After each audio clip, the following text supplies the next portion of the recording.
We are going to discuss the topic of clustering, and basically it is started from the concept of libraries, generally where we store the information in the form of a group so that we can access the information very easily. So here basically the clustering is used to assess the location of information. If we group the information together, it will be the access time will be very less. So in the process of clustering, for the first step is to identify the domain and then the attributes and then find the strength of the relationship between them. As I discussed earlier, the domain here is like hospitals, food. It is domain means grouping, and then comes the attributes, which means that the parameters which are required to represent the domain. Like if you consider the fruits, then it is the color of the fruit, the size of the fruit, etc. And then comes the strength of the relationship. So how the different attributes in it are related. And here basically there are two types of clusterings are there: manual clustering and automatic clustering. And here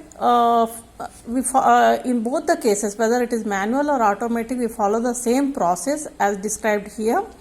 And in addition, what the most care we should take is we should not include here the unrelated words while performing the manual clustering. And there are three techniques: KWOC, KWIC, KWAC. KWOC means keyword out of context. Here in this case, what we do, and KWIC is keyword in context, keyword and context. Here I have taken the example like computer design contains memory chip. This is the sentence for which we are going to apply these three. So here, if I am going to use the manual clustering and KWOC method, the terms which are there are chips, computer, design and memory. And here it simply gives the total frequency, which how many times the term chip appears and computer appears in various documents. And so here the term chips appear 2 times in the document 2 as well as in the document 4. And coming here, KWAC, here the word which is given is computer design contains memory chips. The chips is the last word, which must be indicated with a slash.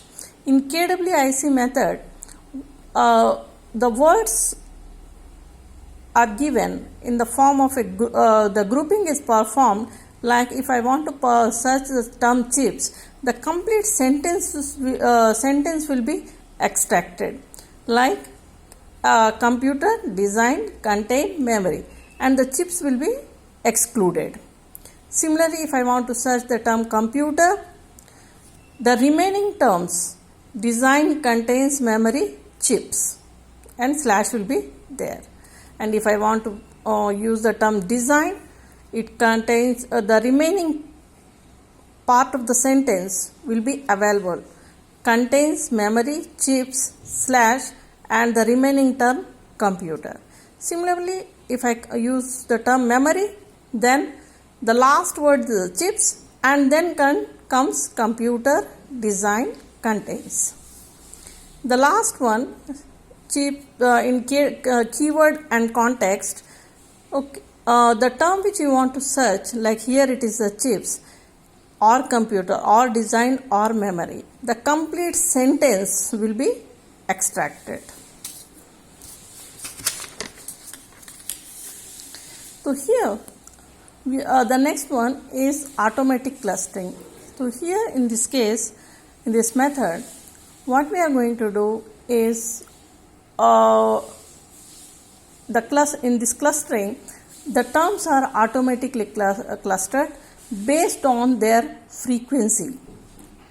So here what we have taken one example, and the first we have to represent a table which indicates the complete term relation method. Means it is a relation between the items and the terms.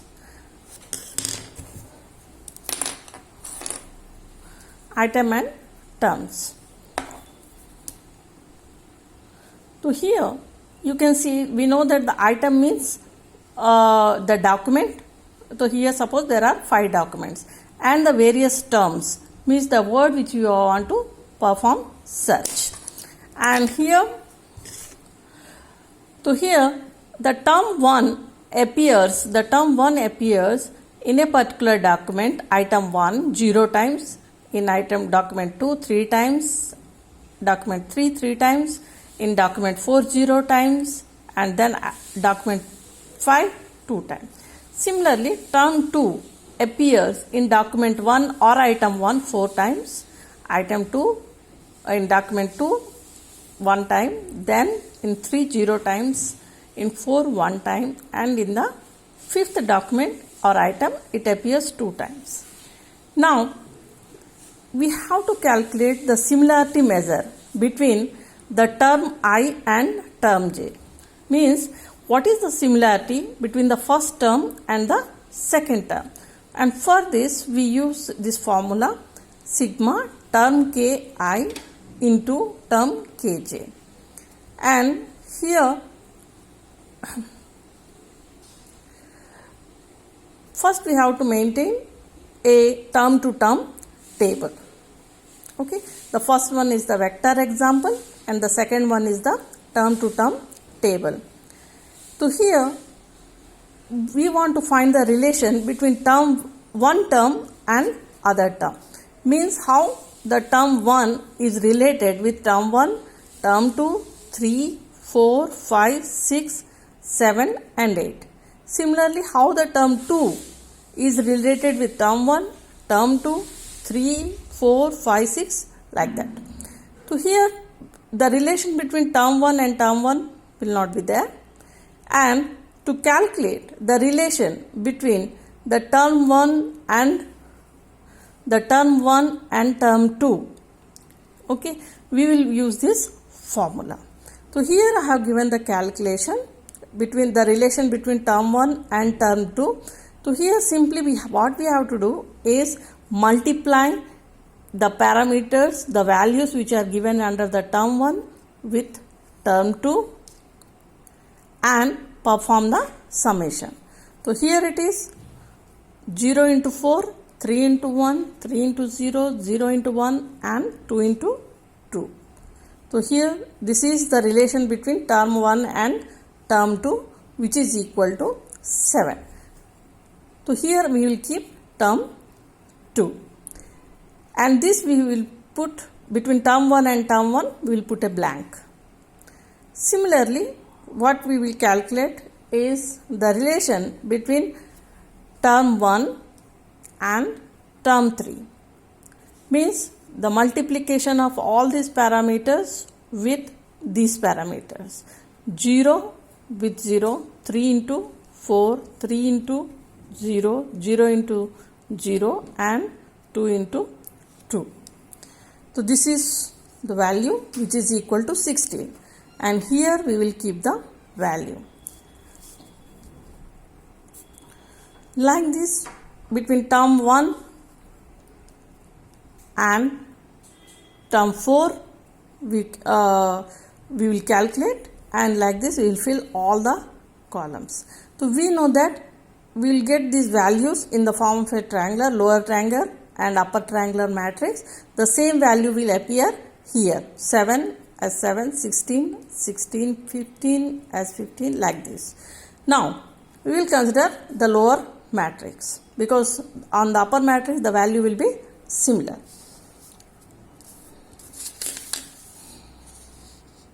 Okay, so this is your term to term matrix. Now here in this case, this is called term relation matrix. Here what we reduce it, and simply what we take is a threshold of 10 in this value.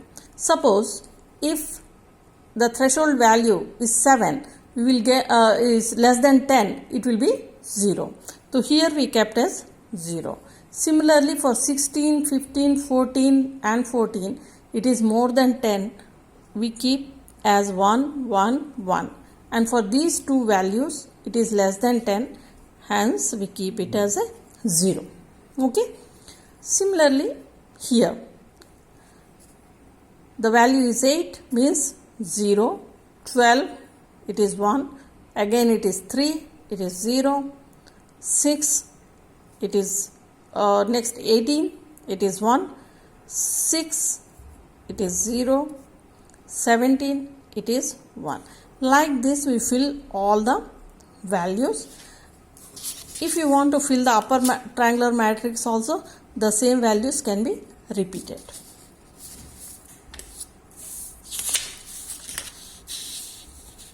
Now, the next diagram is network diagram of term similarities. So, already you have this matrix which gives the relationship between the two terms and also the values which are more than the threshold.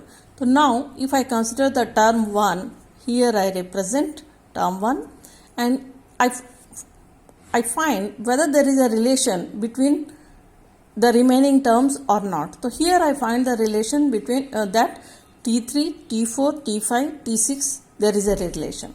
So hence we put we connect it with the T3, T4, okay, and with the then comes T3, T4, T5 also, from T1 to T5 and from T1 to T6. Similarly, we will take from T2 to T3, it is 0, no connectivity, 4, 6 and 8 is there from 2. So hence T2 to T4, 6 and 8. Similarly with T3, okay, T1 it is there which is already connected and 4 and 6 is there. So here from T3 you have to connect 4 and 6. Similarly for the term T4, the connectivity is only for T6. Hence T4 to T6 we connect the connectivity. Similarly T5, there is no connectivity, okay, for T6, T7 and T8. T6 there is only one connectivity to T8, T6 to T8, and T7 there is no connectivity to any other terms, hence it is kept here. T8 already it is connected to remaining terms. So here, after seeing this network diagram of term similarities, we can see that one class is there, class 1 is there, in which T1, T2, 3, 4, 5, 6 and 8 comes under one class which are connected to different terms, or there is a relation between one term with other terms. But there is another term called T7 to which there is no connectivity or connectivity with the other terms. So now there are two classes for the given terms.